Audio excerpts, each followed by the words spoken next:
ابو سعید خدری رضی اللہ عنہ کہتے ہیں کہ رسول اللہ صلی اللہ علیہ وآلہ وسلم نے فرمایا، نماز کو کوئی چیز نہیں توڑتی اور جہاں تک ہو سکے گزرنے والے کو دفع کرو کیونکہ وہ شیطان ہے۔ ابو الوداع کہتے ہیں کہ ابو سعید خدری رضی اللہ عنہ نماز پڑھ رہے تھے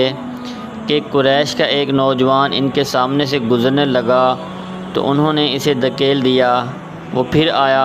انہوں نے اسے پھر دھکیل دیا، اس طرح 3 بار ہوا۔ جب نماز سے فارغ ہوئے تو آپ نے کہا، نماز کو کوئی چیز نہیں توڑتی، لیکن رسول اللہ صلی اللہ علیہ وآلہ وسلم کا فرمان ہے کہ جہاں تک ہو سکے تم دفع کرو کیونکہ وہ شیطان ہے۔